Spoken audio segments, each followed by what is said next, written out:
Сәлеметсіздер ме, студенттер? Бүгін біздің онлайн сабағымыздың тақырыбы үтікпен жұмыс жасау, үтікті тазарту. Жалпы үтікпен қауіпсіздік ережелері. Жалпы мақсатымыз матаға сәндік көрініс беру, Жалпы үтікпен үтіктегенде тігістерді жатқызып, әдемі қатпарларды түзетіп, киімнің пішінін сақтау үшін қолданылады. Жалпы қажетті құралдар: үтік, үтіктейтін тақта, спрейлі су, құрғақ маталар үшін, жуандығы әртүрлі мата бөліктері, тәжірибе үшін. Жұмыс тәртібі: үтікті тоққа қосып, матаның түріне қарай температураны реттеңіз. Мата түріне сай режимді таңдау. Мысалы, жібекке төмен таңдаймыз, өйткені жібек матасы өте жұқа. Мақтаға жоғары температураны қолданамыз. Үшінші, матаға тікелей үтік баспас бұрын дәкемен немесе жұқа матамен жабу ұсынылады. Өйткені техника болғандықтан, оған сенім болмағандықтан,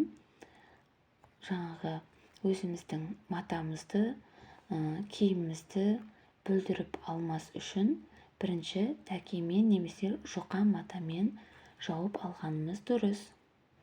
Төртінші, қауіпсіздік сақтау. Үтікті үстелдің шетіне қоймаңыз. Қолданбаған кезде тік қалпында қою маңызды. Жұмыс соңында үтікті сөндіріп, салқындауын күтіңіз. Қауіпсіздік ережелері. Үтікті суда дымқыл қолмен ұстамаңыз. Үтіктеп жатқанда матаға тым ұзақ тоқталмау күйіп кетуі мүмкін. Балалардан алыс ұстау қажет. Үтікті тазартудың тиімді тәсілдері. Бірінші, табанын тазарту, яғни металл бөлігін. Сірке суымен ас содасы. Сірке суын аздап жылытып, оған ас содасын қосып, паста жасаңыз. Осы пастамен үтіктің табанын жұмсақ шүберекпен сүртіңіз. Үшінші, тұз. Пергамент қағазға тұз сеуіп, ыстық үтікті үстінен жүргізіңіз. Күйген дақтары кетеді. Жалпы арнайы құралдары: үтікті тазартуға арналған арнайы қарындаштар мен пасталар дүкендерде сатылады. Бу шығаратын тесіктерді тазарту жолдары: тіс тазалайтын таяқшамен немесе мақта таяқшамен тесіктердегі қақ пен кірді алып тастаңыз. Су мен сірке суын тең бөліп, су құйылатын ыдысқа құйып, үтікті бу режимінде біраз уақыт қосып қойыңыз. Кейін таза сумен шайып жіберіңіз.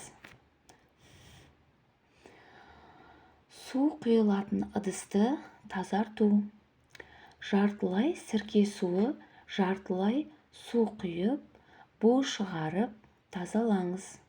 Содан кейін 1-2 рет таза сумен шайып жіберіңіз. Ескерту: тазалау алдында үтіктің өшірілгеніне және суығанына көз жеткізіңіз. Жалпы біздің осымен қауіпсіздік ережелеріміз, үтікпен қауіпсіздік ережеміз соңына жеттік. Сабақ түсінікті болса, осы жазылған қауіпсіздік ережелерді міндетті түрде дәптерге жазып аламыз. Сіздерден осы тапсырманы күтемін. Сау болыңыздар.